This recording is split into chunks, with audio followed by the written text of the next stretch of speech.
This is the Ring of Honor, a.k.a. Shane T, boy, the baddest champion you ever seen, boy. This is Mr. Anderson. This is good old JR Jim Ross, and you are listening. You're listening to Knockouts and Three Counts. Cover! We got a new world champion! That might be one of the craziest knockouts I've ever seen in my life. Knockouts and Three Counts is the podcast dating to the real deal, baby! Knockouts and Three Counts starts now. Ooh, what up, no? It is another Thursday. This is Knockouts and Three Counts. And hey, before we get started, shout out to everybody who hit that subscribe button, which if you're new here, make sure you do that, whether you're listening to it on the podcast platforms, all that good stuff. We're trying to get our YouTube up where our Facebook and all the other social medias are at, but you guys got us over 300 subscribers, so I greatly appreciate that. So if you guys are new here, make sure you hit that subscribe button. Alrighty, got people in the comments. What's good? Hey, yo, what up, Cody? How are you, man?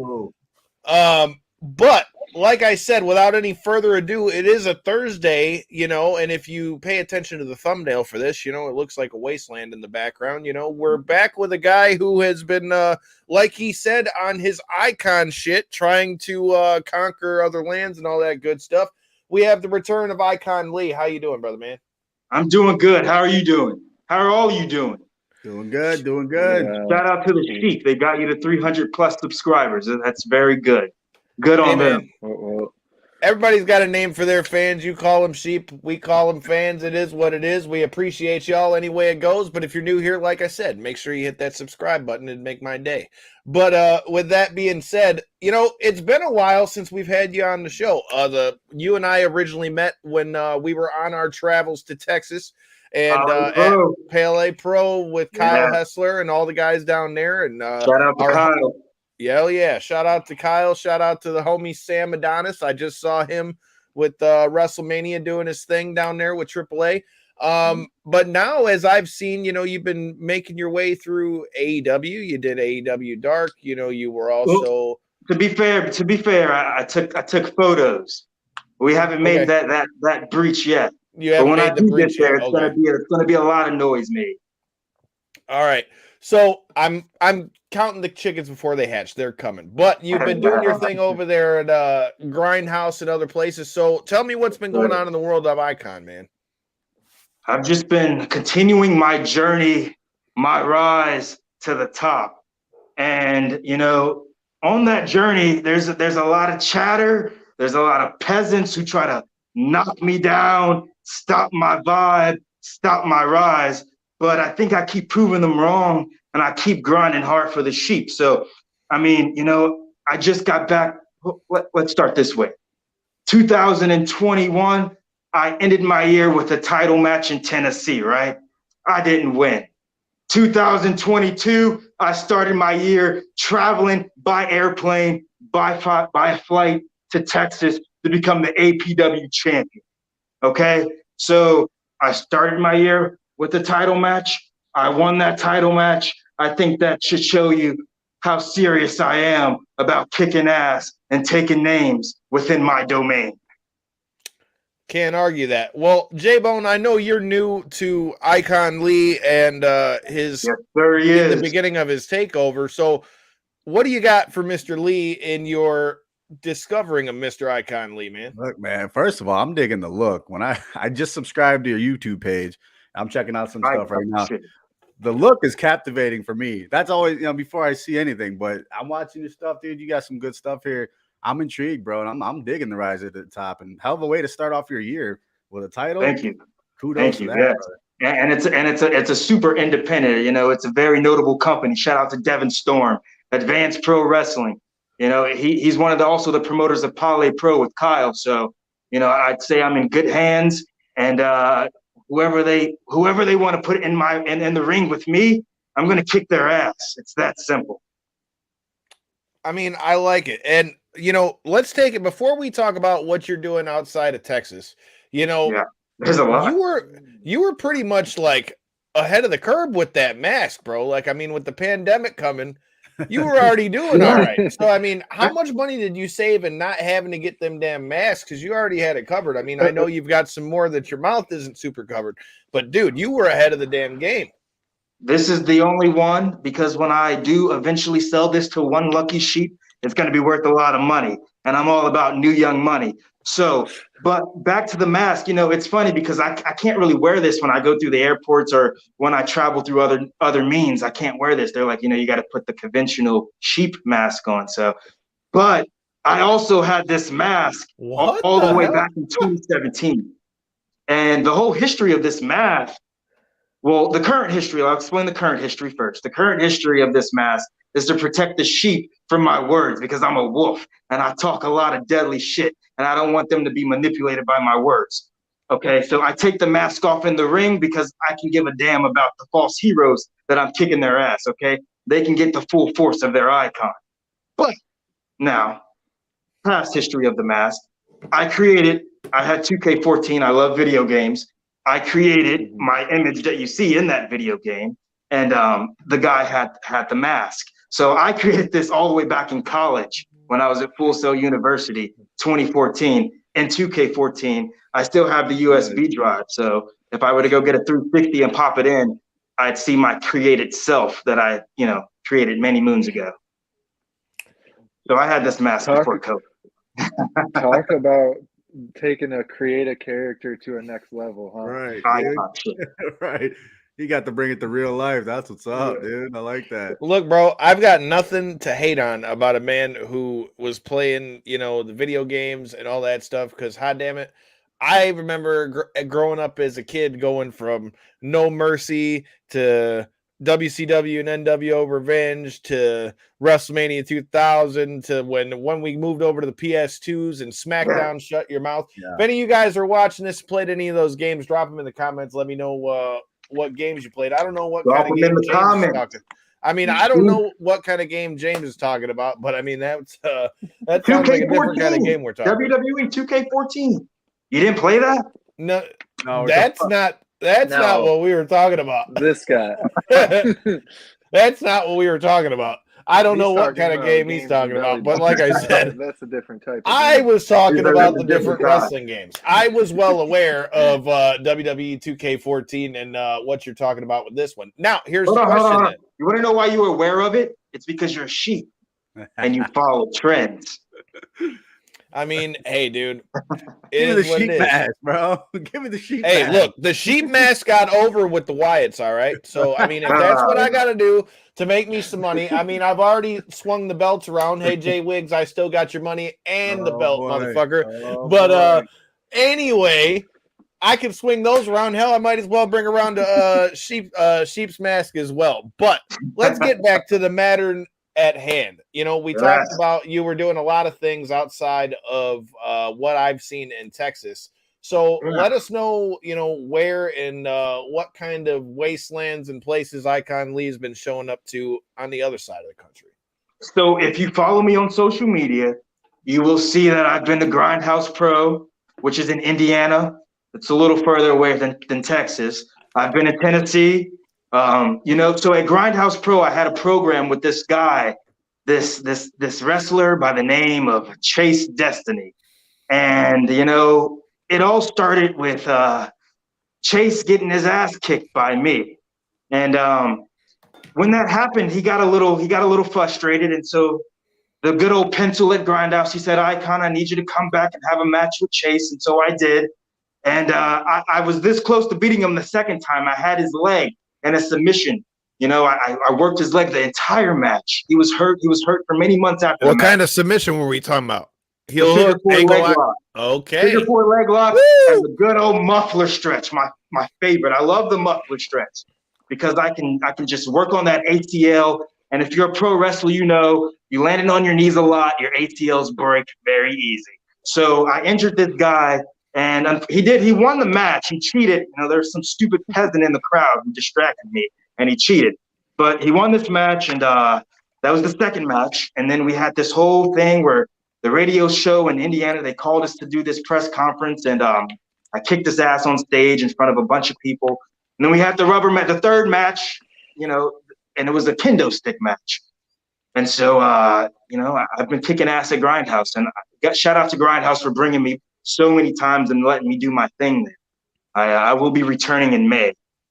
So Well, apparently the people at Grindhouse have the right pedestal. I don't know if I need to have control of the pedestal in this motherfucker, but I mean, hey, you guys already subscribed, or if you're watching this, it looks like you're already behind what I'm doing. And those matches are available on my YouTube at Icon Lee. They're available on my Instagram. So you can go watch all 3 matches, and they're filmed by my own personal filmer, Hector.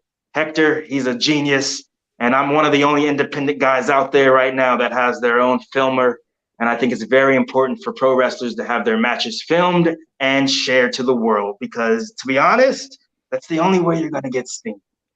Yeah, especially when you're on the indie scene still, man, that really is one of the best moves that you can make because it really just it really garners your own fan base that follows you from event to event, really builds up anticipation for when you make, you're independent. You got to work like you're independent.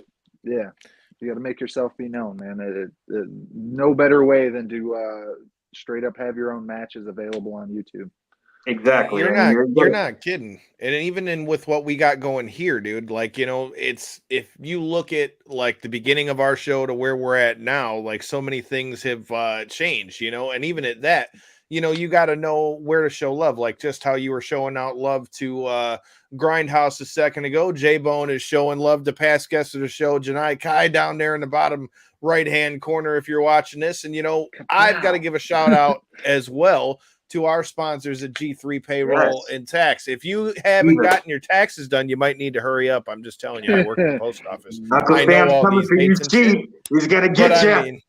I'm just saying, Uncle Sam's coming for you, man. But if you got to get your taxes done, G3 Payroll and Tax is the way to go. Tell them Knockouts and 3 Counts sent you. And shout out to Jack for showing love to the show. But please feel free to continue. Oh, yeah.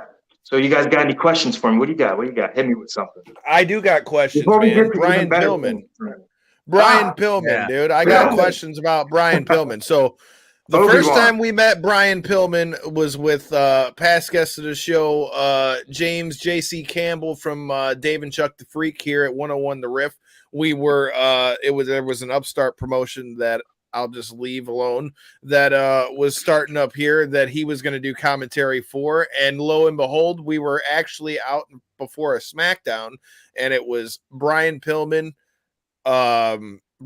Jr., James Ellsworth, and Matt Stryker were out there out at Harry's before SmackDown, and I've ran into him a few times since at StarCast and other things like that. But dude, I keep hearing your name and Brian Pillman's name come up. So let me know what the deal is with you and Brian Pillman. Huh? Well, all respect to Brian Pillman. Brian, he helped me get to certain places that I probably wouldn't have known about them if it wasn't for getting in the car and traveling with him to these certain places. So all respect to Brian Pillman. Now, he knows exactly what I'm about. I look at him as a mentor. He can never tell me what to do. He can never fully tell me what to do. I have kicked his ass in his own house. That's on YouTube as well. I plan on kicking his ass again in the future. He knows this. But at the end of the day, he's my brother. Just like the Prodigy, he's my brother. And brothers fight. So, right now, I guess we're on good terms. But if he ever wanted to call me out or talk behind my back, like so many others try to do, then he's just fair game. Hey, man, all's fair in love and war, dude. J-Bone, it looks like you got something for that one. What do you got, bro? I'm digging it, dude. I love when guys come out here and just do exactly what you're doing, man. Let's talk them in. You know what I'm saying? And you got me, brother. So I'm actually watching your match with Chase Destiny right now. Oh, good. Which one? This is part 3. Okay. Yeah. Okay. Yep. So don't mind me. I don't lose that match. I don't lose. So. Oh, spoiler alert. Hell yeah. So that's a good one to watch. Make sure you check it out on his YouTube and all those good. Okay. I don't lose the traditional way. I take a nap. Okay. I'm digging it. Very physical match so far. Dude. It is. Speaking of that, Grindhouse, Grindhouse is also held at a venue called the Arena. And the Arena is where I not only just had not only my biggest match in my career, but probably one of the best matches of my career, and I didn't get pinned, and that's with Ace Austin. So at Grindhouse Pro, I'm good with them, but there's another promotion, high octane professional wrestling. They called me in. They said, Icon, we need you. We need you for the main event. I showed up. I had no idea who I was going to get in the ring with, and it ended up being a triple threat with another super indie talent, Damian Chambers, and TNA Impact champion, one of their champions, Ace Austin. So, that match is brilliant. I went in that match with a strong game plan. I'm always mentally ready. You see me in the gym. I'm always working my ass off. So I went into that match, and I kicked ass. I almost made Ace Austin tap out with the muffler stretch. He knows it. The world knows it. Thousands have seen it on Instagram. And if I ever got the opportunity to go to Impact Wrestling, I'm sure I'd do the same damn thing again. I mean, Ace Austin is definitely somebody that is not to be fucked with in the ring. So if you're able to pull off that kind of stuff against a guy like that, props to you, because I just saw the stylings of one Ace Austin WrestleMania weekend. Like I say, he's been doing his thing with Impact. We were at the Impact Multiverse show. I've been liking what I've been seeing from Ace Austin for a while. He's been around here in Michigan at a few spots too. Tell me, with you facing a guy like Ace Austin, does that change your mindset at all? And then when you add Damian Chambers to the mix, dude, I mean, that's a hell of a couple guys for you to step in the ring with as a young guy coming up. It definitely proves to myself that everything that I talk about, it matters, and that it was leading to something. So whenever I say that I'm the most relevant independent professional wrestler, and then I go into the ring and I prove my ass off to someone again like Ace Austin, then I would hope that it validates to those who doubted me that, okay, this guy, he's serious. Icon Lee is serious about this, and that he's here for the long. Because, I can always say that I'm inspired by The Undertaker and Lil Wayne. A lot of people are like, Lil Wayne. That's a hell of a mix. Because of his work ethic, I'm always posting. I'm always in the gym. The gym is my studio, as Wayne says, the studio. He's always in the studio. So if I say that, but then I also prove that over time, because everything takes time with these people. You have to put the years in. Then hopefully, it means something. So to me, it meant a lot to step into the ring with Ace Austin and Damian Chambers. Shout out to him. Go ahead, Corey. So I was going to kind of steer it off topic, I guess, a little bit. You talked about being able to make these kind of big travel moves and stuff over the last year and such since we've had you on the show last. What with somebody like yourself who kind of brands their fans as sheep and so on, and I know you've got to have some amazingly interesting stories of running into these said sheep on the road. So any interesting road stories in the last year and a half?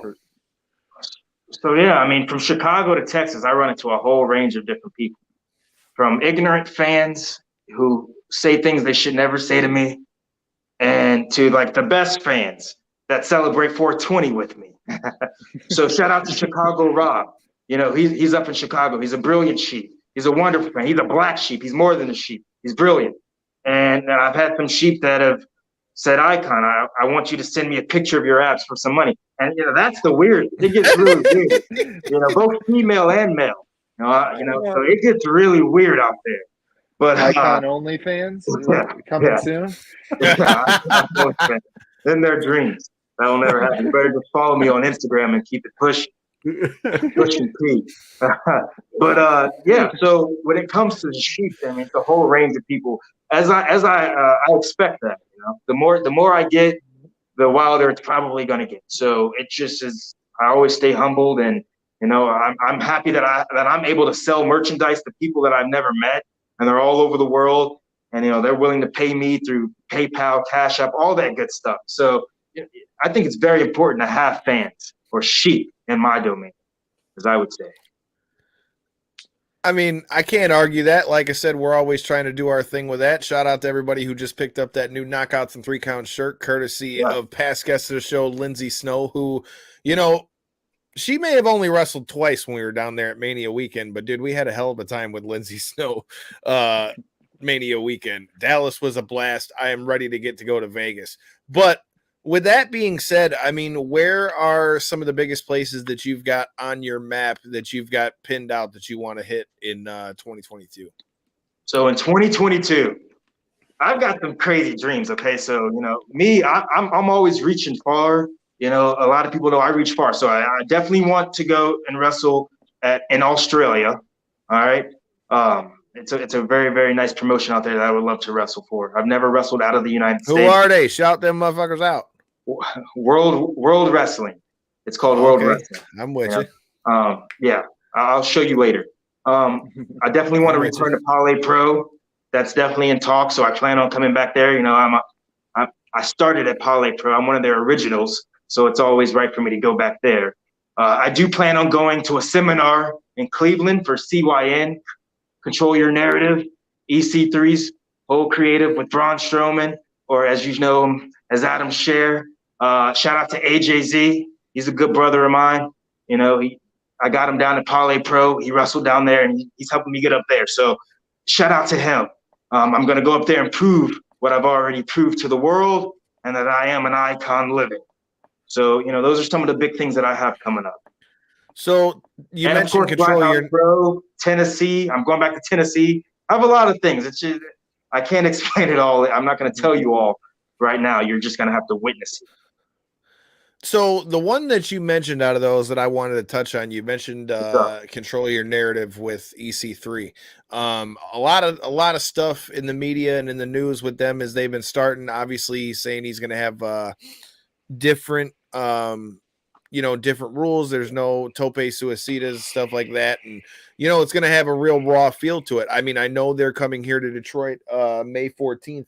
How do you feel Icon fits in a promotion like that is already kind of set up to be, so much different than a lot of the other indies that you're seeing? And to have two guys three guys, really, when you think about it, I don't know that Austin Aries really has much to do with like the running of the promotion, but I mean, you already know you've got, like you mentioned, Adam Scher, he's now going by Titan over there.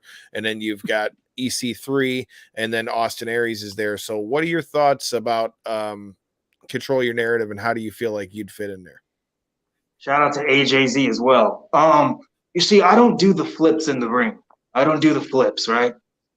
The high spot you might see me do is a springboard knee. Okay, so I think my style of just intense aggression, good strikes, because I'm inspired by The Undertaker, so I focus on punching the hell out of my opponent. All that stuff, good strikes, submissions, working the ankles, working the legs, working the limbs. I think all of that is going to incorporate brilliantly with their narrative.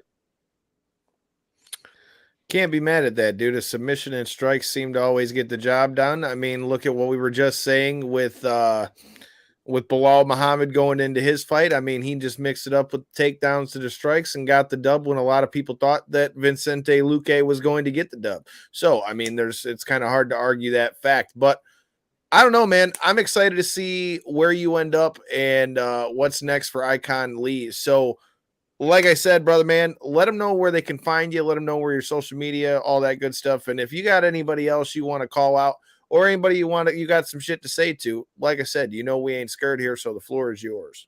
When it comes to social media, just don't keep my name out of your mouth if it's something negative. I don't have time for negative.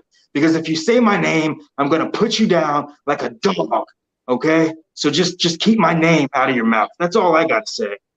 Respect my hustle, okay? I love a lot of people in this industry of professional wrestling, and I'm here for a long time. And that ring is my domain. And as for you sheep, you can always follow me on the legendary social media sites, Instagram, Facebook, Twitter, and TikTok. You don't get my Snapchat. Yeah. Snapchat's only for the close one. What up, though, Susan? We still got a lot left to go, but there we go. Follow me. There you go. There you go. The sheep are coming in. My icon is God. Subscribe to my YouTube. And make also, sure you subscribe, man. Go ahead. Go to Google. All you got to do is type in Icon Lee. Just like that. And you can buy my shirt. I just dropped a new shirt, Icon Lee, Icon Shit Relevant. It's on Google. First thing you're going to see, my shirt.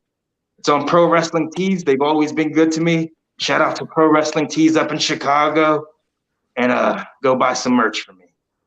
I mean, clearly people are already getting on the hype train. AJ, we appreciate you coming in here. If you're new here, make sure you hit that subscribe button.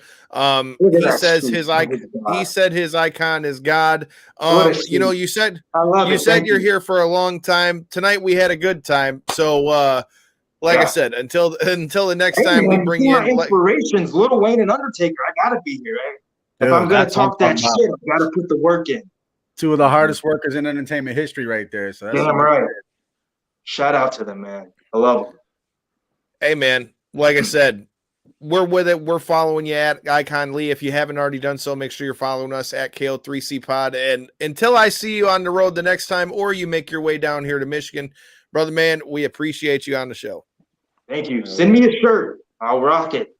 There we go. You got it, sir. I'll see what I got. I got a few left. It'll be just perfect icon size. So we'll have to talk soon. 3 count. Thank you so much. I'll always respect you guys.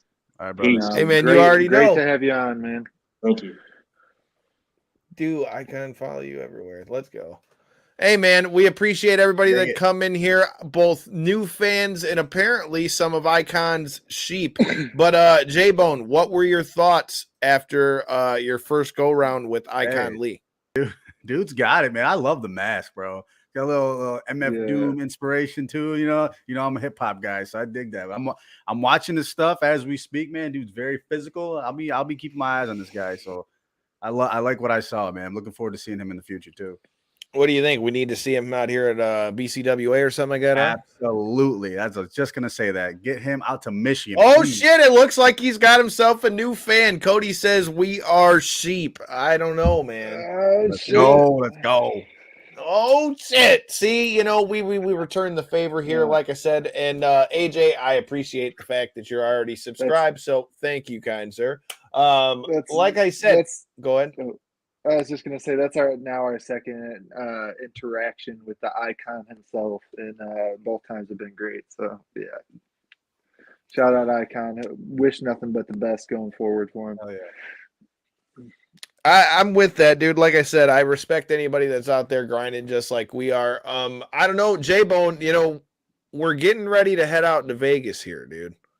So what kind of shit are you trying to get into in Vegas? We ain't gonna talk about that here, bro. Can't talk about that right now. We're gonna go. I'm kidding. Listen. You right. Listen. I'm kidding. We're gonna be gentlemen. We're gonna have a good time. We're gonna dress nice. We're gonna go to some kick-ass wrestling shows. We're gonna meet up with some kick-ass people. Hopefully, it's gonna be a good time. We're gonna record what we can, and you'll see it, I'm sure, on the social medias. But it's gonna be a good time. That's why you got to make sure you hit that subscribe button, and then you'll be all right. Hey, and anytime you guys have hung out with me, it's always been a good time. So we're gonna make it a fucking good time. Well, you haven't gotten to hang out with Mega Ran yet. Right? I'm looking forward to that. I'm looking forward to seeing Mega Ran out there, man. That's going to be a lot of fun. So I'm pretty pumped about that. See, that's the kind of support we're talking about. We try to bring you something different here at Knockouts and 3 Counts. I definitely think you might like what we've got in store for you. Next week, I can tell you for sure we'll be joined by Mikey Zero from Mr. Chainsaw Pro Wrestling. And then Thursday, as long as everything goes well this way, I mean, even though the Red Wings are kind of closing their season, it could be hey hockey town in this motherfucker and find it could have gotten pretty scummy. So like I said, make sure you hit that subscribe button so that you don't miss any of it. Kyle, one thing I do want to do while we're in Vegas, man, you've been talking about that nerd bar. I want to check that out. So. Hell yeah. Shout out to Johnny. I just saw Johnny in Texas. He bought one of Mega Ran's pairs of tickets. Nerd bar is the fucking shit. We're going to get down there, and that's what we ought to do for part of the blog. You and I should bowl against each other and at Nerd Bar. And since I got a bowl with house balls, let's see how good I can do. That way you have a little bit of it'll even the handicap. Okay. Hell yeah. I won't have my bowling ball. I won't have my bowling shoes. So let's see what happens. See if I can still give J-Bone the work. I'm with it, man. We'll have to come up with a little wager or something for that. We'll do it. We'll do it Oh for the yeah, blog. here you go, man. You tell them about the J-Bone show. You're going to be bringing Megaran on. You got to make sure when you talk to Megaran, you got to ask Megaran if he wants to get in on this challenge. And secondly, Megaran, if you hear this, and you can go ahead and feel free to tell him this because I ain't scared. It's going to be more than 3/4 full of that margarita. All right, more than 3/4 full, son of a bitch. You're gonna get one of them streetwalker margaritas. Is that what you're talking dude, about? It's going right over your head, dude. When we got there last time, dude, that one he goes, dude, that thing's about as tall as you are. And that was like the running joke that he said I wouldn't be able to make it 3/4 of the way through it. And then by the time we were at the mall, I looked down and I was more than 3/4 of the way through it. And Hey, there's other stories that came out of that. There's other stories that came out of that, but that's all the more the reason you got to be following us at all the social media because you never know what the hell's going to come from our social media and my travels across the country. And J-Bone's getting ready to make his first trip since joining the show. So, yeah, man. And we're headed out to Extreme Couture while we're down there too. So it's going to be a good time, dude. First order of business, backpack margaritas. We're doing it big, man. Backpack margaritas. I don't know if I've ever done backpack margaritas before. I did, man. One time I was there. I took my cousin for his birthday, and there was a big old margaritas, I'd say, up to my shoulder-ish area, and it had 2 straps. I'm like, I could put this mug right on my back. So I just got your straw. You bring it around, and hey, it worked out, man. Keeps you cool and keeps you refreshed. And all that stuff. Hey, so what do you say we ride that roller coaster on top of the hotel while we're down there? Before or after the backpack margarita? Probably before the backpack margaritas. We might be able to work that out. Backpack margaritas, Kathy. That's what I'm talking about. Hey, hell yeah. Shout out to Kathy. You got to drink out that backpack margarita out of them twisted tumblers and shit. Listen, Kathy, I just wanted to let you know I did get the second cup that you sent me. I appreciate it. Shout out to you. My kids love it. So thank you very much, Kathy. My kids are still using them cups. Shout out to Kathy. Drink that margarita out of a damn twisted tumbler. I'm just saying, and use some of that tax money you got from G3 payroll. But with that being said, I told you that there's a lot of other things that I got on the docket, a lot of other things that I want to talk about. So why don't we go in? We try out here. We appreciate you. We love you too, Kathy. With that being said, we might as well go in order. Last night, pretty solid Dynamite, wouldn't you say? Oh, yeah. Some good stuff on that show, man. Dude, that match between CM Punk and Dustin Rhodes with both of them being where they're at, like I seen that exchange on Twitter. Initially, I seen that exchange on Twitter and I knew something good was going to come out. And it's really, dude, it's so cool to see Dustin Rhodes get that shine. You know what I mean? Because we know he's got it. You know what I mean? He's a legendary wrestler, bro. He's a legendary talent. Always has been. He's been around forever. So to get him on TV in that spotlight, that magnitude with CM Punk and have that good of a match, that just shows you right there. Dude still got it. So hopefully something comes of it. We'll see what happens. Dustin Rhodes, I think, can be inserted into any situation, and it just shows how good he is. Yeah. Look, when he's been around since the 80s, dude, how do you put it? He was, there's all this talk about wrestling 40 years of work. Well, not to mention though, but think about it, bro. Right now in the wrestling business, you got Cody who's making all that noise over there in the WWE, but before Cody, there was Dustin, and then there was that banger that Cody and Dustin had on the first AEW pay-per-view. There you go, right there. Gold Dust. See there? You see there? Like I said, and then you got the stuttering Gold Dust. To be around that long, dude, you have to be. We'd have to bring that up. We'd have to bring that up. Yeah. Hey, to talk about that though, to his work, that just shows you, dude could do it, man. He got over just about anything. So, shout out to him. Look, dude. He still has one of the best WrestleMania matches of all time. And you talk about cinematic matches, the match that him and Roddy Piper had, where they drove the damn Bronco down the freeway, down WrestleMania, fought in the back lot. It was, Gold Cadillac. The gold Cadillac, man. Gold Dust was way ahead of its time. Yeah. Like I said, and that's not even including just Dustin Rhodes, the man, and all the stuff that he's had. Like I said, the match that they had in AEW, the match that he had with CM Punk was definitely good. It definitely looks like we're going towards Hangman and CM Punk for the AEW World Championship. So what are your thoughts on CM Punk versus Hangman? I'd love to see it, man. I mean, like I told you in the last show, the whole Hangman thing, it's getting kind of flat for me. I can't really give you the reason why, because I don't know. But like I said, I like the come up for Hangman, but now that we're there, it's kind of flattening out for me. It'd be kind of cool to see CM Punk capture that title. It'd be quote unquote a spit in the face of the industry. You know what I'm saying? After he left for all those years, and then he came back to capture one of the most prestigious titles in the world right now. I think it'd be huge, man. I'd love to see that. Well, that was what I was going to ask you. Go ahead. It would definitely be huge if he was to be able to pull it off. You know, to your point. And then, secondly, I do feel as though like there hasn't been as much buzz, it seems like, with AEW lately as there was just a month or two ago, and whether that's a lot of fans starting to feel that same sentiment that you're, speaking of just kind of being over the championship run and ready for it to go to someone else. I don't know that it's got to do with the title run. I think it's got more to do with the Cody thing. Yeah, well, either CM Punk it does one of two things. It either really helps build that star in Hangman with, the huge win over a fan favorite and so on and so forth, or puts the fan favorite in the belt holding position, I guess you could say. I mean, and nothing against Hangman, dude, but like there's a lot going on in the world of AEW. I mean, weekly we have a major announcement, a new signing. Everything's fresh over there. There's different matches. It's just a whole lot of things going on in AEW. So it's hard to keep your champion, in the limelight, in the forefront. I mean, if you look at WWE, you got Roman, you got Cody. There's just a few guys that are like the spotlight of that particular show. But when it comes to AEW, there, like I said, there is a new announcement every week. There's new things all the time. It's hard to like keep it up at the top in that company. You know what I mean?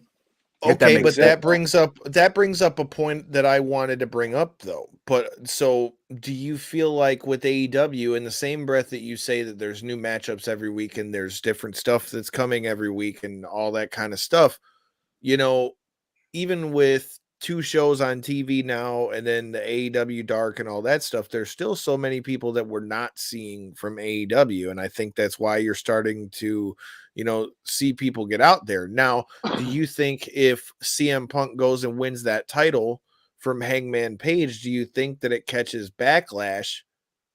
Because with all the people that have already been shitting on AEW as far as like, oh yeah, they're WWE light or whatever the case might be, do you think if CM Punk wins that will kind of bring that kind of hype where people will be like, oh, well, you had to throw it on CM Punk, to bring it relevance? Because I don't think that's the case personally. I don't think that it's time for Hangman's run to be done at all, especially with the fact that it was stretched out even longer before he finally had the big payoff of winning the belt. I'm not saying that CM Punk won't win it, but I'm just saying I don't really have a problem with Hangman having a longer run. And right now, I think we're kind of just in that in between until they make the next challenger. But obviously, we can see that it's going towards CM Punk. So for me, I don't really have that big of a deal with Hangman's run. But do you think that if CM Punk wins, that it could bring them a lot of backlash? I think it might, and that's only because of what happened with Punk leaving WWE, right? But I feel like at this point, Punk, I don't want to say he's reached his ceiling when the comeback was huge. All right, we had that every week. It was like new CM Punk stuff, and everybody was watching.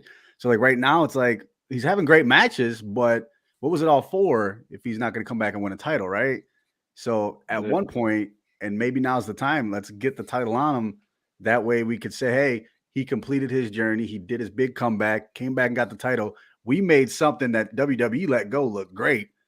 And here we are, And I mean, and who better, right, to go head to head for the summer against WWE than CM Punk? I think you're going to get backlash, but any eyes on the product is good. You know what I mean? I truly think it's kind of inevitable that at some point he holds that belt. Whether sure, and I'm not saying he should. Whoever. Well, it. Kind of boils down to like, well, whose reign is he going to end and when type deal is whether now's the time. To your point, that you kind of build him up over the summer and you have this big CM Punk take back over type deal, or you just kind of have him continue to be that grinding AEW guy that he's kind of shown himself to be over the last couple months since the hype has kind of cooled down. It's at a simmer instead of a boil now. He's shown himself to just be game as hell for that company. He's just been in there with every person that either he wanted matches to have with them or whether the company wanted. He just went in there with everybody and put on great matches throughout. So I think it's inevitable. It's just whether they kind of have him continue to play that like journeyman that eventually pulls it off role, or whether now this is the time type, I mean, you're not kidding, dude. All publicity is good publicity. And I mean, especially like I said, going into the summer, man. You got SummerSlam coming up, Money in the Bank and all that. I mean, so I hear what you're saying, but my only thing is this. Like, so in the short time that CM Punk's been there, we were there, ring the bell, when CM Punk made his return in Chicago. But that being said, that was in September. We are now in April, which is about 6-8 months, since we did that. Now, in that time, you've already seen them go the whole route through with MJF, and they had the dog collar match. You had him do the thing with Sting and Darby Allin. Now he's going for the world title. My question is, once he gets to the top of the mountain and has the title, obviously there's still the heel side of CM Punk that anybody that really is a fan of CM Punk knows is there. And when it comes out, it's going to be a bad motherfucker. I especially think it will be, especially with all the pent up stuff that he had from the time while he was gone. But it all to me kind of just boils down to how it's played out. So it's going to be interesting to see it. But I just wanted to bring that up and kind of see, what your thoughts were with that. Speaking of announcements, Tony Khan had another one. This one, shout out to our boy Ken Brass, who, got us down into the 100 section, over there at, at Raw a couple weeks ago when we were still in Dallas. I appreciate you, homie. And with that being said, he hit me up and asked if AEW New Japan is going to be on the docket, and that's on a Sunday, and it's in Chicago, and it's at the United Center. And I don't know, man. I might have to make the drive for that one. AEW New Japan. I was there when they did the ROH New Japan Super Show at Madison Square Garden, which is where I met our homie Mega Ran. I don't know, man. What are your thoughts on the announcement with AEW New Japan? Do you think it has the luster that it would have had because they've already been working with them, or are you just as excited as you would have been if they weren't? I mean, as a fan, I think I could speak for me and you personally, man. As a wrestling fan, that's just good for wrestling. You know what I mean? You ain't got to put that on TV for me. It don't matter. Let's just go. You know what I'm saying? That's just good. That's just good for wrestling. But I think it's good for New Japan. Like you're bringing your product to the States on one of the hottest shows, wrestling shows in the world. So it does good for everybody, I think. And not only that, you're going to get to see some of the guys from AEW really, really work their asses off against these guys from New Japan, especially Adam Cole versus Ishii. That is going to be. I was going to say some of the matches. Adam Cole cut him off and said he's taking on Ishii. You talk about a style clash, bro. Mm-hmm. Like that's one thing. Go ahead. That's one thing I've learned definitely in my short time covering wrestling, man. Is every single wrestler either wants to or highly respects everybody who wrestles in Japan, man. That's just, there's another level to it. And to your point, everybody who is on that card from the AEW side is going to show out for that reason. Yeah.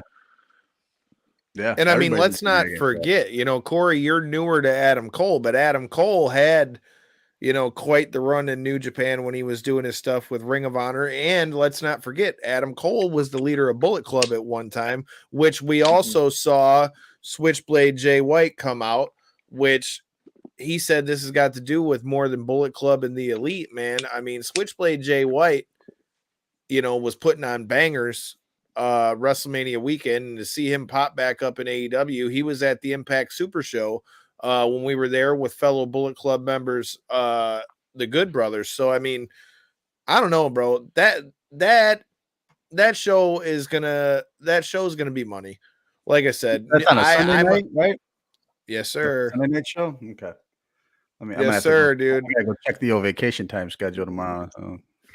see that's the good thing for me, because really if we were really game planning, I just leave right after we get off of work and then just crash there Saturday, do the thing Sunday, and then come home afterwards. Like I said, it's definitely on my radar of shows that I think are going to be having to get hit, which GCW is the next one on my docket that's coming this weekend. But before we get off of GCW, what are your thoughts about the Coffin match between Darby Allin and Andrade?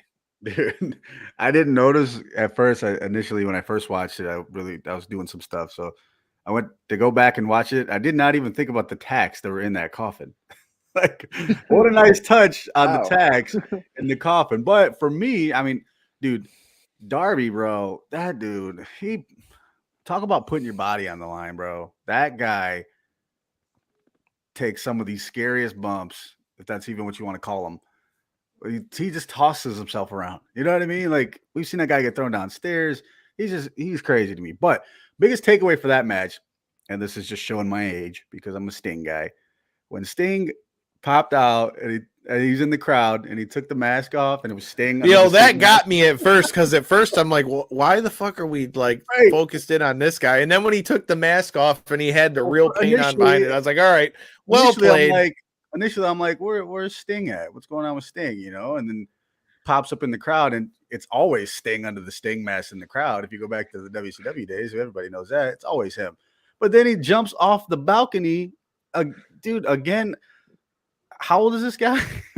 That was one of my notes, though, dude, is like, son of a bitch, dude. Like, he's been doing some pretty gnarly stuff for a guy who just, a little bit ago, they were saying had a broken neck in his match with Seth Rollins. So, I mean, dude, we just saw Stone Cold at WrestleMania. Sting's out here jumping off of balconies like Jeff Hardy. I mean, hell, let's take it back to 2009, motherfuckers. Man, it's good stuff, though. It's good to see Sting on TV, period, man. You know what I mean? So it really is. I remember when we had actually commented on it a ton when he was kind of the rumblings and everything, and then the announcement came out and stuff like that. We had commented on the show about it for like, hell yeah, Cody, multiple episodes in a row, and to see the progression of him going from kind of taking it real slow, rightfully so, wanted to make sure that he was playing like the managerial role where he was just kind of in the background he was doing a great job at that, and would have his occasional spots and his occasional matches, but very occasional at that point. To see him progress to the point where he's at now, to doing spots out in the crowd with no protection and just reliving the glory days, we could say. Like, shout out Sting, man. I was really the point. I was super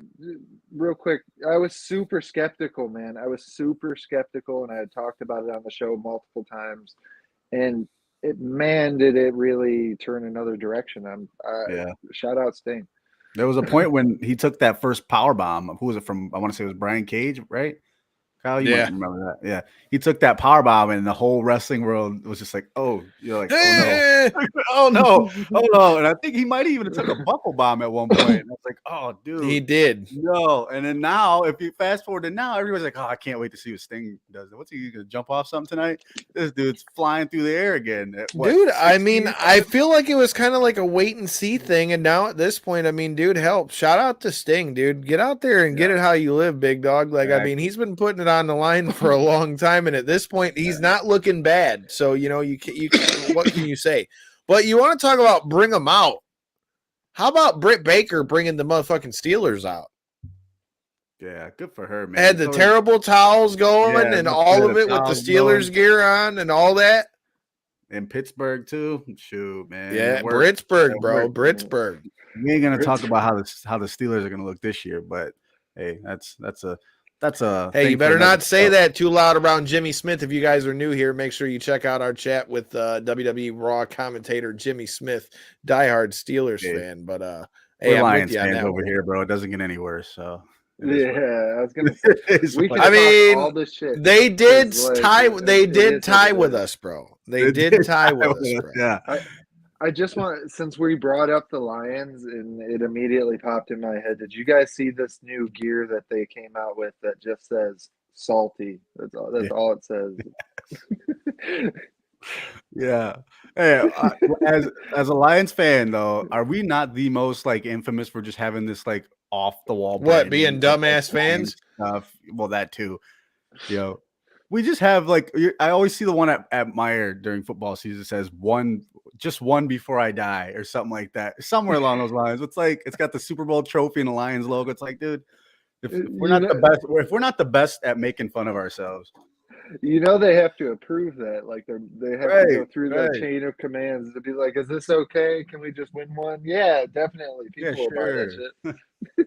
Whatever gets you to wear the blue. Well, somebody on the Lions end clearly pissed him off. If that's how it works to win one, then we really pissed somebody off because it's been since 56.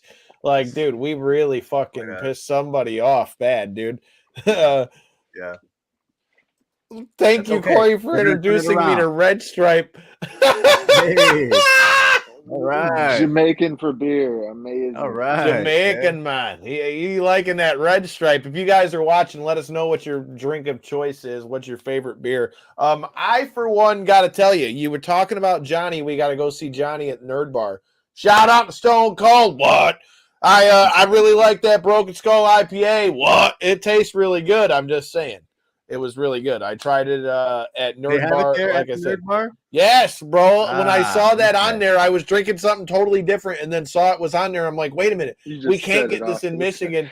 I was like, I gotta drink one of these while I'm out here because they don't have them in Michigan. I just wanted to see if it actually tasted good because you literally can't get them here in Michigan. So I just wanted to see if it was any good. IPA, perfect. And now there's the Broken Skull American Lager, so I got to see if the other beer is any good. Well, I hope we got enough hands because we're gonna be busy. Man, I still got to find a way to fit the pencil too, man. So I'm just saying, like, we're gonna be busy. Yeah, we're gonna be getting after it, dude. Like I said, I'm looking forward to Vegas, but we talked about Sting and what Sting did in that match. Darby Allin is clearly one of the young guys that they are trying to build up. And I mean, I think obviously with them having the Coffin match and all that kind of stuff, I think it's clear where they're going. Now, I'm just saying, I would love to see them get like thicker coffins, kind of like what WWE had, because like, man, like, I don't know if I was the only one thinking that, but like, especially when Andrade was like trying to rip the top of it off because it's got the tax on it and shit. Yeah. I was like, man, like I especially because they always take bumps onto it. But on the flip side of that, like you said, especially when Darby was trying to stop him from getting put into the coffin, and he's having to he's sacrificing his arm against the tax to hold himself out. Like, that was dope. All in all, that match was dope. But I mean, like I said, very solid Dynamite. I enjoyed what I saw. It's going to be interesting to see I want to see how this whole Ring of Honor thing plays out, because we've really seen that kind of play itself out over the last few weeks. I mean, Samoa Joe is the new Ring of Honor television champion, taking it off Minoru Suzuki, which, shout out to past guest of the show, Isaiah Bronner, who's going to be fighting Minoru Suzuki this weekend at AEW. I've seen that. And Uncle Chase is going to be on that card as well. So a lot of reason for us to be checking out AEW. But shout out to those two fine gents. Make sure you check them out if you haven't already done so. But yeah, man, I'm really interested to see how this plays out with Ring of Honor, especially now that you've got names like Jay Lethal and Sanjay Dutt, and we saw Brian Cage and all those guys align with Tully Blanchard. I mean, where what are your thoughts on the current state of AEW? Are you still super stoked to see where we're going? Are you kind of on the fence? Where are you at with AEW, J-Bone? I mean, I'm stoked for it just because I'm a wrestling fan at heart, man. So the more Facts. wrestling, the better. More wrestling, the better for me. But I'm just curious to see what's going to happen. We got a lot of things, and we're pretty much overloaded in AEW. There's so many things going on in AEW. It's kind of like, where's everything going to land? You know what I mean? You got the whole Ring of Honor thing. Tony Khan owns that now. Where is that going to land? Is that going to be an hour segment of just Ring of Honor stuff on certain shows? Are they going to have their own show? I'm ready to see things kind of flatten out and see where everything goes. You know what I mean? So a lot of talent over there that I hope gets more TV time, man. Because shoot, there's tons of good talent that we don't even speak of sitting on that roster. Mm-hmm. You know what I mean? So I'm curious to see what happens. I'm excited to see what happens. Hopefully, like I said, hopefully it flattens out soon. See what goes down with it. I'm with it. Go ahead. I think they would really do well if they just came out and said, "Hey, we're going to do this fucking craziness, and we're just going to do it like a draft. We're just going to have X coach for AEW, and then X coach, and then pick it like it's teams." But do you think that's a good idea with as much as people have been shitting on WWE for the split brands? If they did, I'm just saying as far as you bringing up the draft idea. I think with the way they do the Casino Royales and stuff, yeah, I think if you're going to go the route like what you're saying, I think it would be dope if they did it somehow it was like a Casino Royale, right? You have the 3 different shows and then they throw their shit out into the roulette wheel, and as the ball falls, that's how you get your picks or something like that. I think that'd be a cool way to do it. But even at that though, I hope that they all bleed into each other, because I think if WWE has shown us anything, it's that the brand split is cool, but after a while it gets old. And to keep your best product on there, you need the best stuff from every show. On every show. So I mean, maybe you could do it in a way so that they're not necessarily exclusive. That's just kind of their home. You know what I'm saying? This is my home base, but I definitely go defend my turf every once a month or whatever the case be on the main show, or vice versa. Kind of like WWE does with Survivor Series. They got the brands going against each other. Let's try to find a different way. Kyle, I don't know if you remember, man. It was, once again, I'm showing my age. It was late 80s, early 90s. They had that the Battle Bowl concept that WCW had. They had the 2. I remember that. That's where they had the ring, right? Yeah, they had the 2 rings and they had the big old tag tournament. No, I meant they fought for a ring, right? That's where AEW got the idea for the diamond ring that MJF's wearing. So it was random lottery picks, two guys, and it could be anybody. Throw them all in the mix. You got 2 teams, just the oddest of tag teams, going at it in a tag team match. The winners of the tag team match would go on to the Battle Royal. Then one person would win the Battle Bowl ring. It's a cool concept. I hope they bring something like that back, because I love stuff like that. War Games, another thing. I'm glad War Games came back to NXT.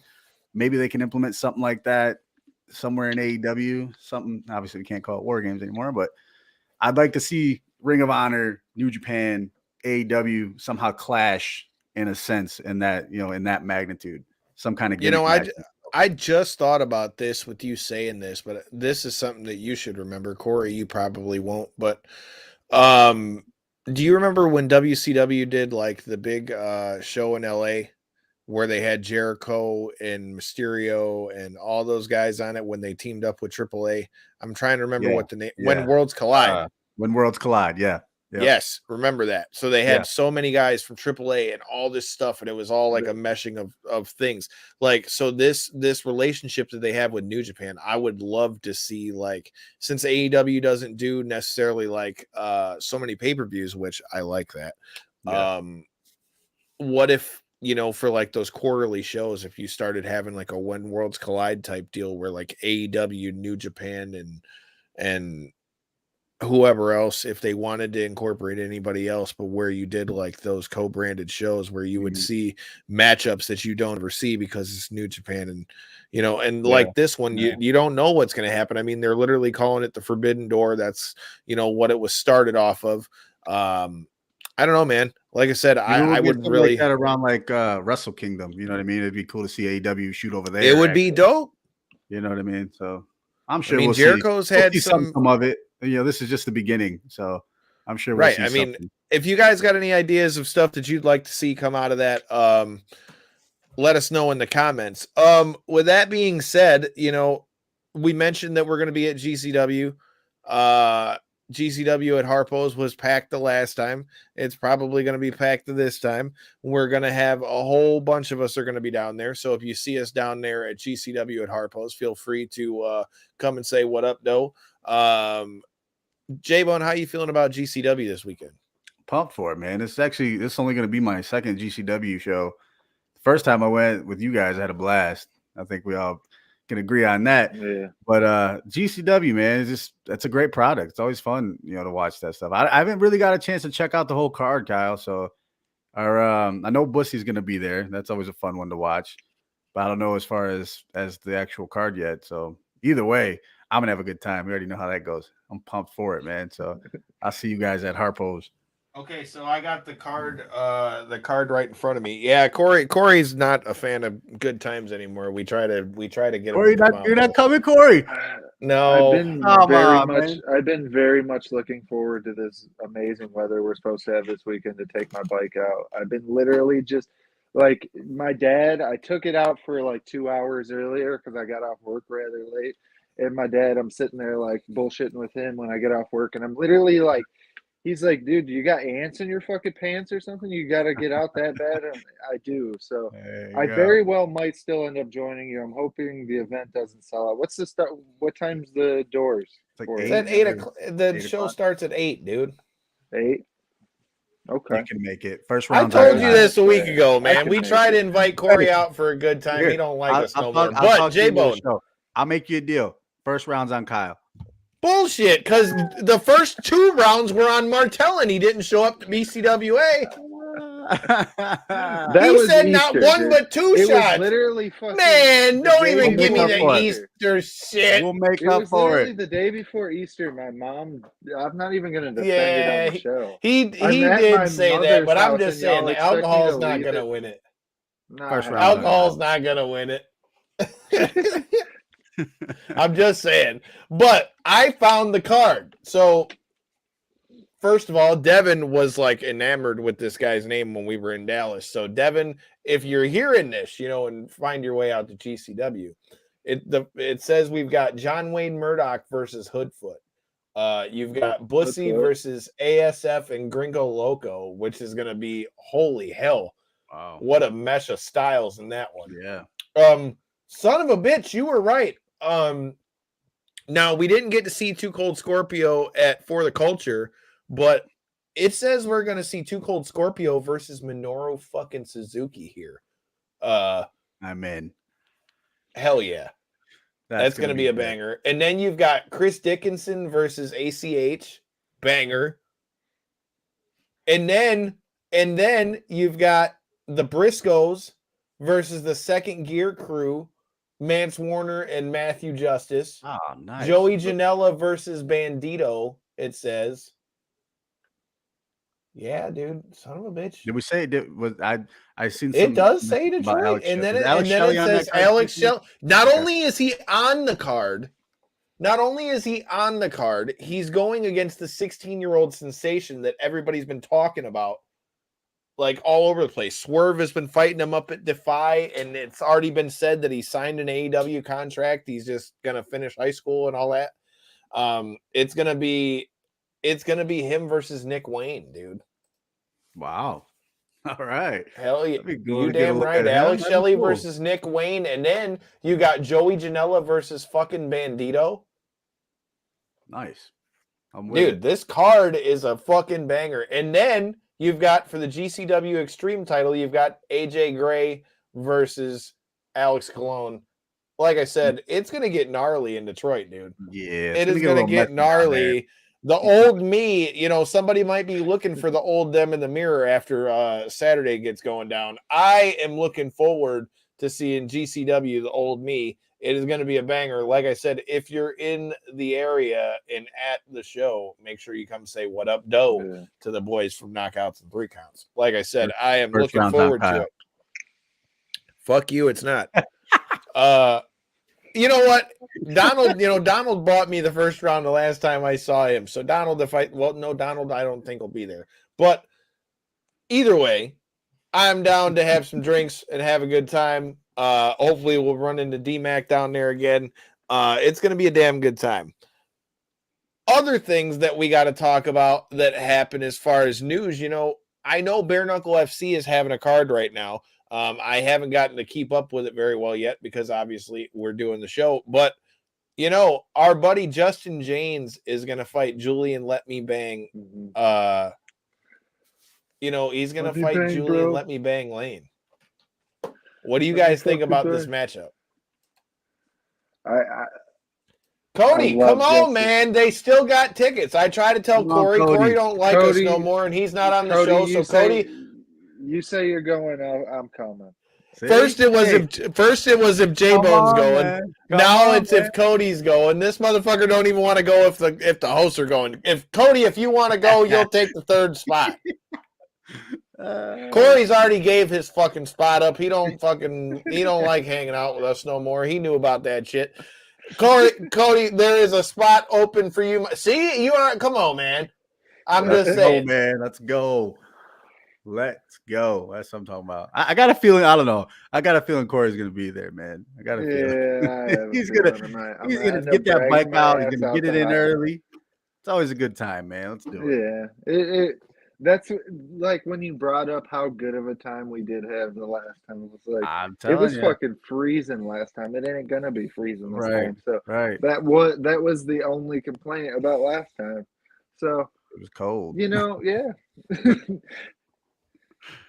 We'll have a good time. I tried to tell him it was a good time, but he just don't like a good time. So now that we've established that Corey doesn't like a good time, now let's talk about what's going to be a good time, and that's that Justin James is going to bang with Julian Let Me Bang Lane. What are your guys' thoughts on? What are your guys' thoughts on this matchup? What do you think on this matchup with him fighting Julian Lane coming off of his last fight? It's going down June 4th, Lansing, Michigan, TWC MMA. I don't know. I'm really hoping Justin can come out here and with a guy who wants to bang, which is what, Justin's been wanting to do his last few fights. I really hope he can showcase his skills in this one. And in my hope, I really hope he mixes in the wrestling that we know him for. Along with that, because I think it's going to open up more opportunities for him to land that knockout shot that he's been looking for. But what are your thoughts on this matchup? Well, when I first initially heard the matchup, I mean, of course, shout out Justin James, multiple time guest of the show. At this point, I call him a buddy of mine. I haven't even met him in person yet. Well, I met him at the fights. I lied. But besides that, I haven't got to really have a full hour sit down. But either way, shout out Justin. But when I first heard this, man, I was more surprised that Julian Lane was making his move back to MMA after having such a, fairly successful stint. I know he had just lost to Mike Perry, but other than that, he's been fairly successful over there in bare knuckle. To see him make that move back to MMA was pretty cool as a Let Me Bang fan. And then when I see it's against a friend of mine and for the interim belt, I'm like, all the much more I'm excited for it. So it's cool to see him make his return back. To your point, Kyle, because he's spent such a lengthy period at this point in bare knuckle, I think the wrestling would be the best way to get a dub in this fight, because I'm sure he wasn't training a ton of wrestling then. But either way, it's going to be a hell of a fight, I would imagine. Where are you at with this matchup, J-Bone? Like I said, I'm looking forward to seeing it. Hopefully, obviously, Justin's a good buddy of ours. Julian, if you hear this, our doors are open, man. We are not afraid of the smoke. We'll probably have to bring the Guitar Hero back on at some point, but I've been watching a lot of the bare knuckle stuff. I'm definitely interested to see what happens with it being Justin James. I mean, hey, man, quite a way to bounce back. He lost by decision in his last fight, and then now to be coming back and fighting for an interim title against a name like Julian Lane, not a bad move. No. Yeah, definitely. I hope that, like you said, I hope he does implement that wrestling though, because that's probably your best strategy for him coming off that bare knuckle run, man. So I mean, the Guitar Hero, bro. Let's go. Hopefully he can pull it off. Strum that shit, Justin. We'll have to you'll have to stay tuned. Make sure you hit that subscribe button so you don't miss it. But the other thing that I wanted to real quick while you had brought the topic up, what a weird week of MMA, right? You had PFL making their debut on Wednesday, and then tonight you had BKFC running a card out in Florida. It's just been a weird week of middle of the week cards. I just felt as though while I didn't we get were to see talking that. BKFC, I didn't get to see anything on that PFL card. No, I didn't know it was on a I Wednesday. was- I'm like, what? A Wednesday night? I did. I was gonna get there. I was actually heading to some other news. That's what up, Donald? What up, Donald? Talking about Isaiah Broner and Minoru Suzuki. I know Donald is waiting on that one. Like I said, there's a few other things I want to talk about in the MMA world of things. Corey, Corey's like his fucking antlers pop out as soon as we start talking about him. Oh, wait a minute, sir, Mitch. Because I know how the show goes, and if I don't fit them in, we won't fit them in. So I got to get them where I fit them. How do you figure? That's what I make a rundown for. That's what those fucking things are for. But I thought it more poignant to talk about the fact that we've got all these people tagging us and stuff, asking opinions about this whole XFC deal. I mean, dude, what the fuck? Yeah, it's not great. And I had commented on the actual the writer of the initial article that I had seen. At least that was the most recent kind of pry against the company, because it was roughly a month ago, Kyle, that the news had really started to come into circulation that a couple of their guys weren't getting paid and such. And then that's a terrible look as an up and coming trying to put on fights, and with all the backlash that they had and stuff behind the scenes, it was a terrible, terrible look, right? And then now, flash forward, we'll say a month, and they haven't updated none of theirs. They're a publicly traded company, so they took tons of investment money from just fans, from people that just wanted to, try to invest in a developing MMA company that had contracts with like NBC and stuff like that. So they thought they were, getting in at the ground level of a real legitimate, thing. And I mean, before you go on, though, the only thing I want to say about that now, we have never had any, bad interactions with XFC.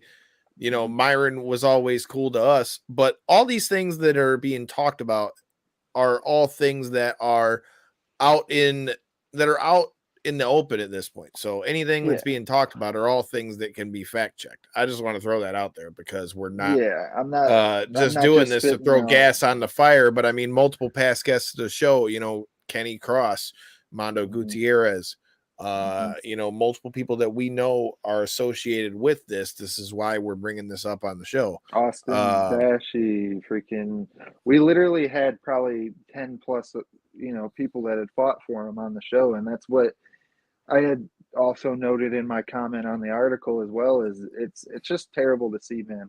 We knew so many people that competed for him and stuff. And to kind of summarize what I was saying there, they never updated their stakeholdings, or however, I'm not a financial guy. Shareholders guy, come on. No, not their shareholders. The shareholders themselves didn't get an update, of course, but no, they didn't actually file with the Federal Trade Union, or whatever the acronym is that's proper. So they're actually completely essentially becoming a delisted stock, where people aren't even able to sell off what they were bought into, even if it is at a substantially lesser price. They were at least able to sell it off. Now they're not even given that option because it's just completely coming off the trade board, which is, I mean, we talk about some fumbles in MMA and stuff, but man, this is about as bad as it gets. You know, like to do some athletes dirty is absolutely terrible, right? But the investment side for it to fall that deep, that's about as bad as it gets. I guess what you know? bottom line is they're not paying the people that need to be paid when it comes down to it, right? I guess it's Well, it's not from even what on it's saying them. It's a publicly traded company, so they didn't update their stuff so that they were able to still be a publicly traded company. So everybody who held stocks and held any type of securities in the company aren't able to cash in on anything that they were, you know. Had. Well, and you got to take into account like their bonuses were, you know, given out in shares and things like that. Yeah. But I mean, what's being reported essentially is that a lot of the local guys are saying that they didn't get paid for their ticket money for the last fights because XFC said that the hometown boys didn't do as well. But I mean, we were at that fight. That place was pretty well packed out from what I remember. And most of the people that were there, aside from other past guests to show Austin Bashy's people, I mean, most of those people seem to be there for Kenny Cross and Mondo Gutierrez. So I don't know, man. It just, any way you look at it, when that kind of stuff comes up like that, it's not a good look. They're not paying fighters either. A bunch of fighters have said, yeah, and that's the thing. It's not the first time we've heard of that. If you go back and check out in our videos, you know, you can check out where in our last chat with Darren Cruikshank was telling us how, you know, Tora MMA not only didn't pay him, you know, there was all kinds of stuff, and that fight was well over a year ago, and he still hasn't been paid. It's things like this that go on that it's just crazy how even in 2022 that we could even be talking about these kind of things because, you know, these people, you know, I've talked about this on the show and multiple times, you know, hell, we talked about my first fight ever on Thursday with Bill Martell. Dude, anybody that steps through those ropes, and especially at a level like that, when you're fighting in the pros and you're fighting at a, you know, these guys, and we're talking about a guy like Kenny, who Kenny already fought on the Contender Series, won on the Contender Series. So we're not talking about guys that are that far from that UFC level. But regardless of whether you're fighting in the UFC or whether you're fighting on a regional stage like that, you got to get paid, man. Yeah. Like if you're not paying people what they're supposed to be getting paid, that's what you sign contracts for. It's not a good look. And when multiple people are saying it, it's like the old saying, where there's smoke, there's fire. You know, and speaking of sayings that where there's smoke, there's fire, you know, Tyson Fury came out and said that after this fight that he's got this weekend, that he's going to hang up the gloves. He said he could still see himself doing some more exhibitions. But what are your thoughts on the fight this weekend with Tyson Fury and Dillian White? And do you think Tyson Fury gets the dub? And do you think if he gets the dub, do you really think he's done after this fight? So to me, I understand why Dillian White's in this position, right? Like he has some recognizable name value and stuff. He's put on some great performances and stuff, but I feel like for the most part, once he's built his way into these high tier matchups and stuff, it doesn't necessarily. I'm interested, but like maybe this one's it's not getting as much attention as a lot of the Fury fights have been in the past, and it seems like this one's more going towards the boxing hardcore fans compared to like where Fury was doing a great job of really building into the casuals, as you may say, with like the Wilder fights and stuff, and even preceding that. And I just feel like maybe that's why he's saying he wants to hang up the gloves, do some of these exhibition matches that will garner huge paydays still and not necessarily affect his record if something was to happen. So, yeah, I was just going to say that because he could still get away with fighting. He just doesn't have to put it on his record now. So as he gets older, you still want to get paid. And hey, we've seen the guy in WWE, you know what I mean? So who's to say, you know, even if he's done with boxing, you know, there's always money on the table. There's always money to be made. And I don't care what anybody says. Money will bring you out of retirement if the money's right, no matter what the situation is. So, well, and I Donald didn't just see- brought up a great point. Yeah. You know, they're fighting at Wembley, which yeah. for two guys from the UK to be fighting at Wembley, like Tyson Fury flat out said that's a good part of the reason why he's doing this fight. With that being said, I mean, realistically, I don't think it has to do even with has a lot to do with it. But the thing is, I don't think that it's necessarily got everything to do with, you know, wanting to take the risk. I mean, realistically, if he beats White this weekend, who really is there? Who left really is there for him to fight? I mean, when you really think about it, he beat Anthony Joshua. He's proven his point with Deontay Wilder. There's really no point to bringing them back. He never got the Joshua fight, but Joshua has worked his way out of that fight basically by the losses that he's ensued in the build up to that fight. But that's my point. But that's my point. So why Usyk would be the only one that would make sense because he's a belt holder, and then now you're the current, you know, all belt holder again, even though he claimed, you know, he's the lineal heavyweight champ now. He's already the lineal heavyweight. That's champ. what I'm saying. Boxing's so gray with all the belts going around and shit. There's always going to be another guy for him to fight, in my opinion. To Donald's point, right? He never had the fight. I'm just making the point that he's not even in the picture for that fight. I feel like anymore. Yeah. Yeah, not at all. Yeah, not at all. I didn't want you to speak out of turn. You know, I thought you were saying he had already fought him, but no, there's just no reason to fight him at this current state other than he's just the next other star from the UK. And, you know, with the way he's shown in his last couple fights, I don't think he's earned his way into that Tyson Fury fight. So, I mean, if there were ever a guy at this point that deserves to be able to pick his shot, it would be Tyson Fury, because I mean, there's not really that many people left for him to fight. Yeah. I mean, there's just not. Really, honestly, it seems to be grabbing a lot of steam, and from every kind of news outlet that's talking about it, it seems to be like maybe this is actually going to happen with the Francis Ngannou versus Tyson Fury thing. Sure, but at least that gives some kind of intrigue, something that's out the way, or you know. Do you really think? Here's the thing, though, Donald. Do you really think that that's still a money fight now? Yes, it was a money fight, but it is. Now you still think it's a money fight?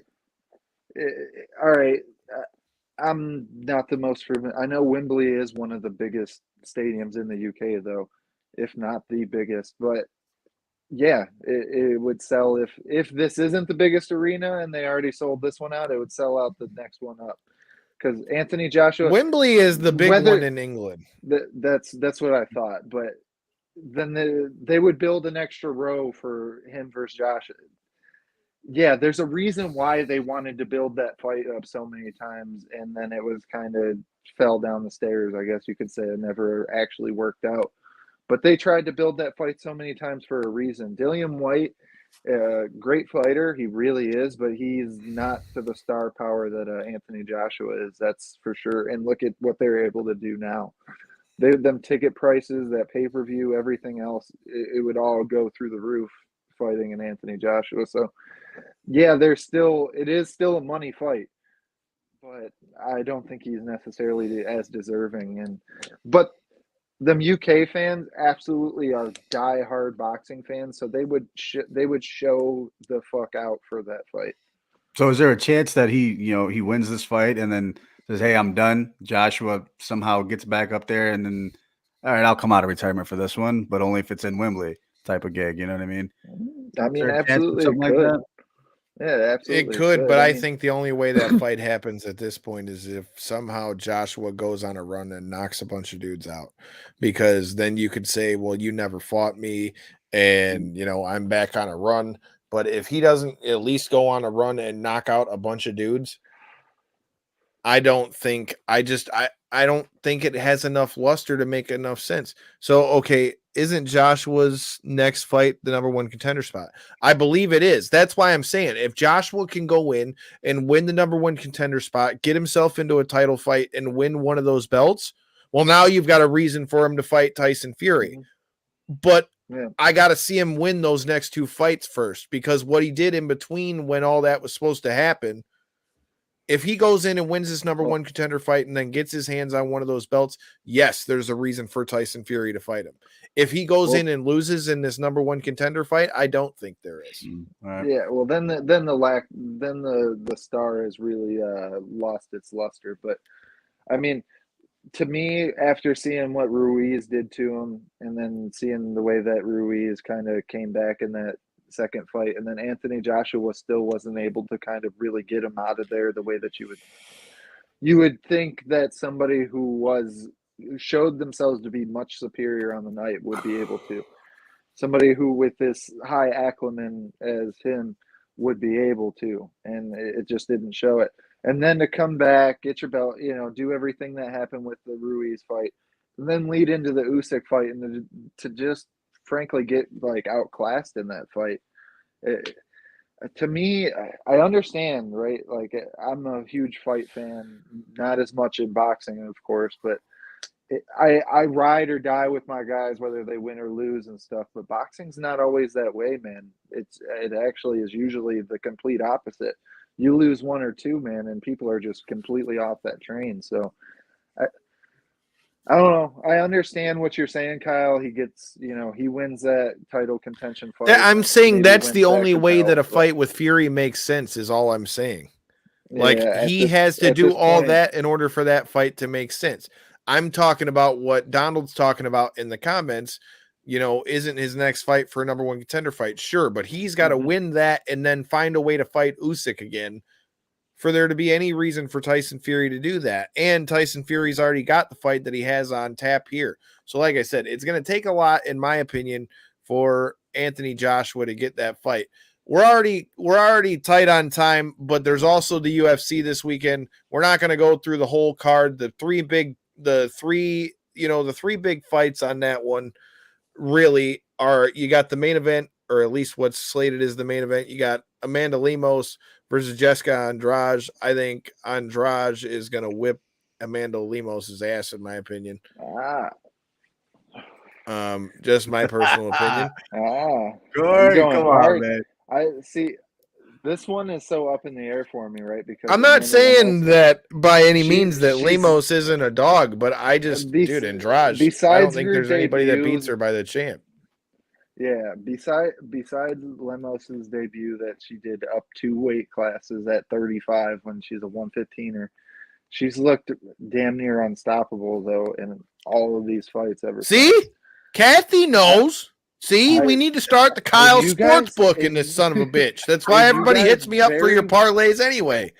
You guys very well might be right. But I actually, like, when I first seen this announced as a main event and stuff, I'm like, man, there's so, I had even noted it on the show and stuff that there's so many more deserving people to be in a main event slot, in my opinion. But beyond that, the fight itself is a banger, man. Andrade, past champion, is right there at title contention again. If I'm not mistaken, they're even kind of ruling this as a title, eliminator fight. And Lemos she's shown to be a monster. I don't know which way. See, but this is another. This is another reason why their rankings are a problem. You've got number 1 versus number 10, and you just said that might be for the title. Well, if I'm not mistaken, she's number 1 at 25 because her last couple fights have been at 25. Andrade. Okay, well then maybe that's a point. But even at that, Lemos is number 10. If she gets to fight the champ next after that. Because if you look at the way that 115 being women's strawweights played out, it really is kind of Roses beat the majority of the people in the top 5. She's going against Carla Esparza next, which is somebody who's already got a win over her way back when they were on the tough season. it's an interesting matchup there, but beyond that, they're running back the Weili Zhang and Joanna fight. I feel like either one of them could very well work their way back into a title. But that's fight what as I'm saying. I'm just saying that's what people's arguments are when they're talking about UFC's rankings. That's the only point I'm making. I'm not saying it's not a good fight. I'm just saying they keep doing this with their rankings, and that's why everybody says the UFC rankings don't mean shit, because they don't even follow their own rankings. But because you couldn't forever just do 4 against 5. Well, or, I'm not, that's not what I'm saying though. But how often now are you seeing number 12 against number fucking 2? But you're talking somebody who's on I believe she's on a 4-fight win streak in the division. Sure, I'm not saying she shouldn't be in the fight. Yeah, I understand what you're saying with the rankings are just screwy, but they love to respect these people that have rightfully so earned their spot in the rankings where they are the creme de la creme of the division. Even if they aren't able to beat the champ, they're able to beat 5 through 10 any time, except for maybe the one oddball that all of a sudden is on some amazing hot streak and has now earned her way into, sure, like a Khamzat Chimaev. I'm not saying that these people don't deserve to be in it, but even using an analogy that we use from wrestling, like you're saying, yeah, you got this hot guy that's coming up and he's won all these fights. At least have him fight a couple more people up the way, because then it builds the legend of the kid first. That way you can say, okay, he might be ranked number, I don't know, 10 or number 8 or whatever it is, but he beat Joe Blow and Joe Blow that are at number 6 and number 7 and number 4 or whatever the case is. That way, by the time he gets to said champion, you're not running into the same problem that you're running into with Khamzat Chimaev, where everybody's bitching because, yeah, he killed all these people, but he didn't fight his way up the ranking. Or like a guy who's returning in Henry Cejudo, and he just wants to come right back and fight the title. It builds it, and it makes people want to see them fight more by the time they get to the championship. And at least if you have them beat a couple people up on their way up to getting to the title shot, at least then now you can say, in like a case of somebody like a Henry Cejudo, yes, has he won the titles, but he beat, I don't know, let's throw in TJ Dillashaw and Aljamain Sterling, just because those are the names that are thrown in there. If he comes in and he beats him, well, then how the hell can you say he doesn't deserve a title shot? The only point I'm making is that if your rankings are ever going to mean shit again, yes, you can maybe move a guy up the rankings quicker, but the guy still should have to fight a couple people on the way up before he gets to the title, unless you're the champion. If you're a champion coming down and they're bringing you down to fight the next guy, or maybe in like a John Jones case where you're going to have Stipe and John Jones fight, where it's like a arguable number 1 contender versus a guy who was basically the light heavyweight champion, okay, then that makes sense. But at least if John Jones beats Stipe, then now he's beaten somebody. All I'm saying is that when you have the guy jump from number 10 and then he fights number fucking 3, well, then you just pissed it all down the way. Where if the guy fights a couple more fights, think about a guy like Chimaev. He fought Gilbert Burns, who was number 2. But what did we figure out from the Gilbert Burns fight? We learned a lot of good things about it, in that he could take a lot more shots, which we didn't know if he could take shots. We found out that he's not afraid to bang, which we didn't know if he was going to bang, because he pretty much took people down and beat them up. He showed that he's not going to turn away in a fight. But my point is, now you had him beat number 2.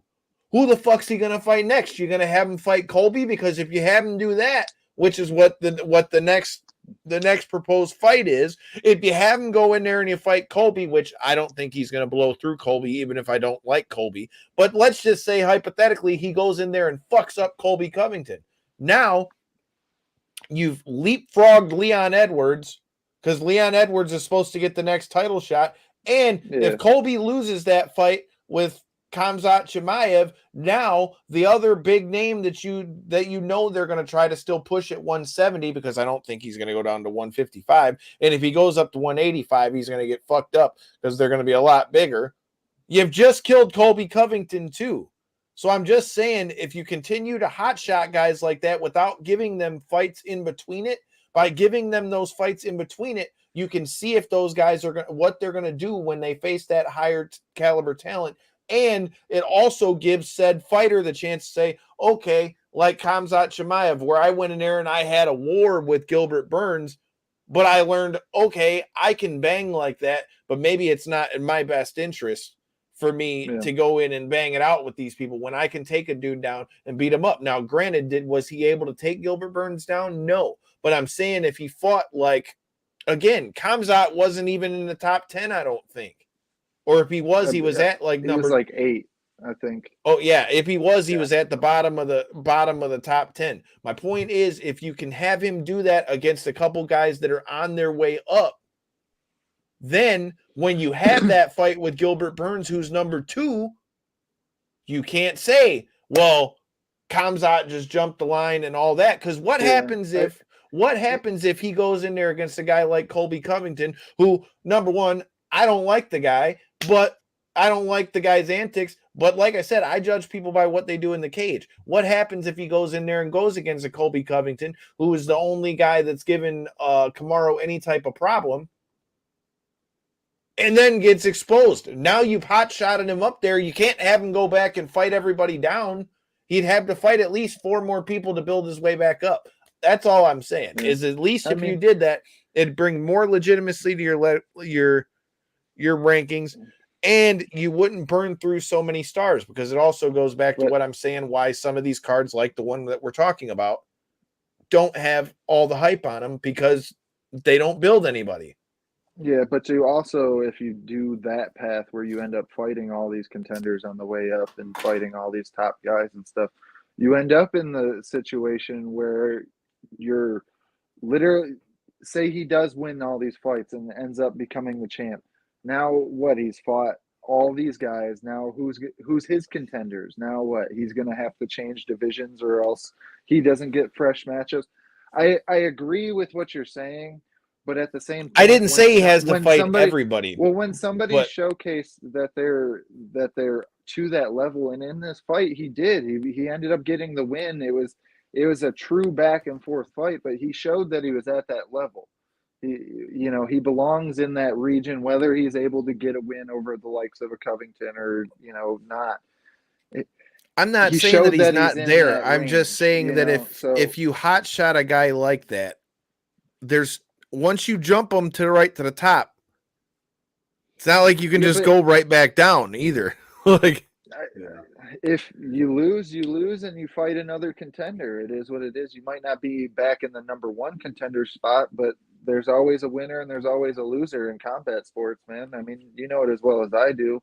And it doesn't necessarily always mean that person's a better fighter or something along those lines. That, just for instance, since you're using Khamzat so much, because he is like the perfect example of like flying through the rankings. And I would have loved to see him fight the Neil Magny, who was calling him out forever and stuff like that. I feel as though he would beat Neil Magny. Not saying he wouldn't, and that's exactly what I'm trying to say. Like, I'm not saying. Well, he showcased that in the Gilbert Burns fight, but I feel as though he already showcased that as well in the Li Jinglang fight, when he just completely dominated the Leech, who's done amazing work in the division himself. I agree that he got that hot shot, or the quick start, or however you want to call it, but he's shown in that fight, man. He was 4 fights in the division or in the UFC and had 3 strikes landed on him or some shit. I'm not arguing any of that. I'm not arguing any of that. My whole point is not even towards Khamzat. I'm just saying this is why the UFC's rankings always end up getting made out to be like they are because of stuff like that. I'm not saying Khamzat is not in contention to be fighting for the title. I'm just saying that, especially with us being a wrestling show, I just think that on some of these, you got the same thing going on at 55 with Makachev.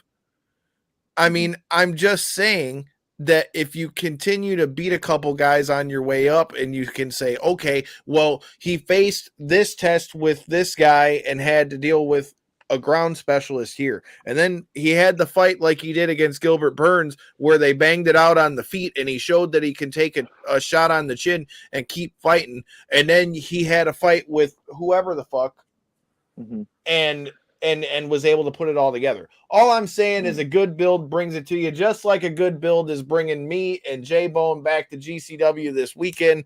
It's bringing me back to watch somebody get cracked in the nose with BKFC, even though everybody seems to be all over the place with them too. I don't know, man. There's a lot of shit to go down. There's a lot of shit that we've talked about. Shout out to Clay fucking Guida. I hope Clay Guida does his thing because I'm always a fan of Clay Guida. But like I said, if you guys are new here, make sure you hit that subscribe button because we've got big things coming at you next week. Like I said, for sure, I can promise you that we have Mikey Zero from Mr. Chainsaw Pro Wrestling, which Chase has been talking about plenty. And like I said, Thursday, I got it on good authority that we got a pretty good episode coming for you Thursday. And if any of you guys are thinking about making that RPW show out there, RPW, No Peace Underground, at Harpo's, like I said, your boys from Knockouts and Three Counts will be in the building, so be there, be square. So until next time, in the in-between time, peace.